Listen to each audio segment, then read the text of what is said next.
नमस्कार, मैं संजय पांडे और आप देख रहे हैं समाज की बात। आज बात होगी बिहार चुनाव में प्रशांत किशोर की जनसुराज और बतौर रणनीतिकार प्रशांत किशोर। तो आप देखे होंगे कि अभी इलेक्शन बीत गया, मैं देख रहा हूँ फिर से सोशल मीडिया पर प्रशांत किशोर की पार्टी के लोग जनसुराज की तरफ से उन जो मजदूर वर्ग है जो बाहर जा रहे हैं उनको लेकर के तमाम तरह के कटाक्ष किए जा रहे हैं कि अब ट्रेन में ऐसे ही भर के जाओ, मराठी सीख करके तो महाराष्ट्र में जाना, नहीं तो मार पड़ेगी। इस तरह के ढेर सारे उनके जो सोशल मीडिया पर वीडियोज देखने को मिल रहे हैं। खैर, ये तो अपने जगह, लेकिन प्रशांत किशोर रणनीतिकार अच्छे थे, इसमें कोई दो राय नहीं। प्रशांत किशोर को लोगों ने जाना, इसमें भी कोई दो राय नहीं। मैं जहाँ जहाँ तक घूम पाया हूँ बिहार के भीतर, आप देखेंगे हमारे वीडियो में सभी लोग कहते हैं प्रशांत किशोर अच्छे आदमी हैं, लेकिन अभी नहीं, अगली बार। तो एक वाजपेयी जी कविता कहा करते थे कि क्या हार में क्या जीत में किंचित नहीं भयभीत मैं, कर्तव्य पथ पर जो भी मिला यह भी सही वह भी सही। तो इतना बड़ा दिल रखने की ज़रूरत है। अगर आपने राजनीतिक पार्टी बनाया है और अगर आप यह सोच करके चल रहे थे कि 3 साल में आप बिहार जीत लेंगे, तो आपका भ्रम था। और ये भ्रम ठीक वैसे ही था। मैं कहना तो नहीं चाहता था, लेकिन एक छोटी सी कहानी मैं आपको सुनाता हूँ।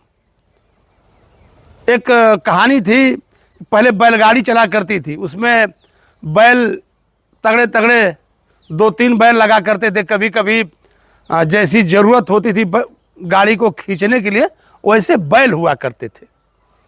तो जब बैलगाड़ी जाती थी तो कभी कभी एक कुत्ता बगल में बैठा रहता था और दौड़ करके जाता था और बैलगाड़ी के नीचे हो जाता था और कुछ दूर क्रॉस कराने के बाद फिर वापस आ जाता था। तो उसको इस तरह का भ्रम था कि नहीं, बैलगाड़ी तो मैं ही क्रॉस करवाता, जो गाड़ी है इसको मैं ही पार करवाता हूँ, नहीं तो पार नहीं होती। फिर एक दिन उसको थोड़ा गुमान हुआ अपने ऊपर और वो क्या किया कि उस दिन बैठा ही रह गया। बोले देखता हूँ कि गाड़ी कैसे आज पास होती है मेरे बिना। और वो बैठा रह गया, गाड़ी अपने आप आई और गाड़ी क्रॉस करके चली गई। तो शायद प्रशांत किशोर को 2014 से लेकर के 15 में बिहार, फिर इसके बाद बंगाल, फिर पंजाब, ये ढेर सारे जगहों के चुनाव करवाने के बाद उनको लगा होगा कि शायद मैं बहुत कुछ कर सकता हूँ। श्योर, इसमें कोई दो राय नहीं है। मेहनत तो प्रशांत किशोर ने बहुत की। सोशल मीडिया पर जगह जगह और जो देश की मीडिया थी, कोई ऐसा चैनल नहीं बचा जिस पर प्रशांत किशोर ने घंटे घंटे भर का, आधे आधे घंटे का इंटरव्यू नहीं दिया।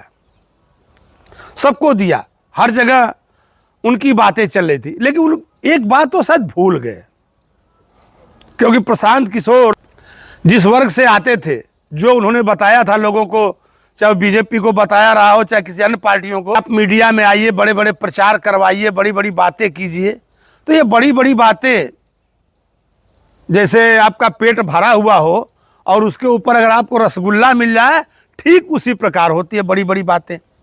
उनको ये नहीं मालूम था कि करीब करीब 90% बिहार सोशल मीडिया और मीडिया से दूर था।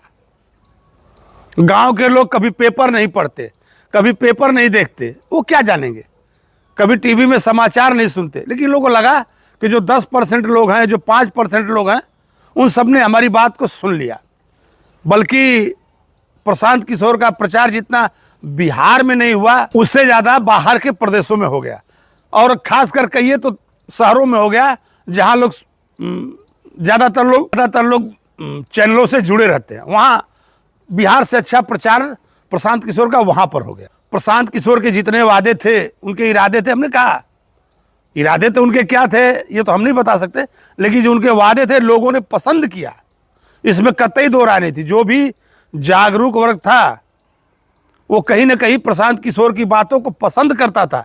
किसी ने गलत नहीं कहा। हमने जहाँ भी पूछा कि प्रशांत किशोर को आप जानते हैं, उनके बारे में आप क्या कहेंगे, तो किसी ने हमसे ये नहीं कहा कि नहीं गलत आदमी है या उनके वादे गलत हैं। लेकिन उनका कहना था अब की बार नहीं, अगली बार।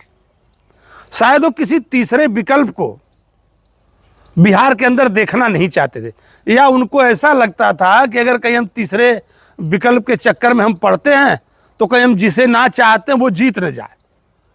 ये डर बिहार वासियों के मन में बैठा हुआ था। उनको ये जरूर लग रहा था कि शायद अगर हम चेक करते हैं, अगर कुछ वोटर ऐसे थे जो प्रशांत किशोर तरफ जाते तो उनको लगता कि हम तो एनडीए गठबंधन को जितवाना चाहते, इसके चक्कर में कहीं राजद न जीत जाए। ये बातें थी। हमने जो आपको कविता बताई थी कि वाजपेयी जी कहा करते थे, तो शायद प्रशांत किशोर जी को अभी जो संगठन है उस संगठन की महत्ता का शायद उनको ये मान नहीं है कि संगठन में कितनी ताकत होती है, संगठन कैसे बनाया जाता है। क्योंकि मैं जब घूम रहा था तो लोगों का कहना था, मैं बक्सर के बगल में था, तो लोग कहना था कि जो प्रशांत किशोर के प्रत्याशी हैं हमने उनको देखा ही नहीं। हाँ, रोड पे भोपू लगा करके उनकी गाड़ी जोर जोर से गाने गाती हुई चली जा रही है, हमने उनके प्रत्याशी को देखा नहीं। तो ये शिकायतें काफ़ी लोगों की थी। तो कहीं ना कहीं अगर आपके पास संगठन होता, आप देखेंगे कि आज के तारीख में जो बीजेपी है उसके संगठन की आप बात करेंगे तो उन्होंने पन्ना प्रमुख तक रखा हुआ है, और उनके अंदर कोई ऐसा संगठन में कार्य करता है जिसके पास कोई पद न हो। वो सभी कोई ना कोई बिल्ला लगा करके बताएंगे कि मैं फला हूँ, मैं फला हूँ, मैं फला हूँ, खाली तो कोई मेंबर है ही नहीं। तो ये होती है। आपको लगता होगा कि आपने लोगों को चुनाव जितवाया, लोगों को बताया, लेकिन आप शायद भूल गए कि आपके राय के बाद भी उनके पास संगठन था, और उनके संगठन की वो ताकत थी। हो सकता है कि भाई आपके मसाले ने उसमें थोड़ा कुछ और जान भर दिया हो। खैर, इलेक्शन बीत चुका है, और जो प्रवासी हैं, जो बाहर कमाने वाले हैं, वो तो निकल गए और निकल के जा रहे हैं, ट्रेनों में भर के जा रहे हैं, इसमें कोई दो राय नहीं। कुछ मजदूर हमसे मिले थे, उनका कहना था कि नहीं, हमें काफ़ी अपमान का घूंट पीना पड़ता, इसमें भी कहीं दो राय नहीं। आप जब अपना घर छोड़ करके जाएंगे तो बाहर आपको गाली भी मिल सकती है, अच्छा करेंगे तो ताली भी मिल सकती है। तो ये बड़ी बात है। लेकिन बड़ी बात ये है कि बिहार के लिए आप अच्छा सोच रहे थे, अच्छा करें, लेकिन जो शराबबंदी वाली बात थी कि हम आएंगे तो शराब खुलवा देंगे, आपके पार्टी के कुछ नेता हमसे मिले, यहाँ तक कि बक्सर में बक्सर के बगल से आपके प्रत्याशी थे, उनका कहना था कि नहीं, शराब तो हर जगह मिलती है, लेकिन मिलती है तो उसको ओपन होने में क्या फ़र्क पड़ता है, उससे राजस्व का, आपके राजस्व के नुकसान को वहाँ की महिलाएं नहीं समझ रही थी। महिलाएं कहीं ना कहीं, जो नीतीश कुमार के ऊपर महिलाओं ने भरोसा किया था, उसकी वजह शराबबंदी भी थी। क्योंकि हमने एक आध जगह पूछा, लोगों का कहना था खैर शराब मिल जा रही है, सब लोग पी रहे हैं, लेकिन पी रहे हैं तो डर के पी रहे हैं, कोई खुल के नहीं पी रहा है। तो महिलाओं के भीतर वो 10,000 की क्रेज का आप बात छोड़िए, अभी जनसुराज की तरफ से आ रहा है कि इतने करोड़ रुपए लगा दिए गए, ऐसे इलेक्शन जीत लिए गए। पैसे तो आपने भी बहुत ढेर सारे खर्च किए, लेकिन सरकारी पैसा बोले बांटा गया चुनाव जीतने के लिए। वो सब सारी बातें अपनी जगह थी, लेकिन कहीं ना कहीं इलेक्शन में संगठन की बड़ी भूमिका है, और शायद आपको अभी आगे और मेहनत करनी पड़ेगी। वही कविता अगर आप पकड़ के चलेंगे तो शायद आगे आप बढ़ सकते हैं। फिर ये तो ही जनसुराज पार्टी, प्रशांत किशोर की बात। फिर मैं अपने किसी अन्य सामाजिक मुद्दे के साथ आपके सामने होऊंगा। तब तक के लिए धन्यवाद।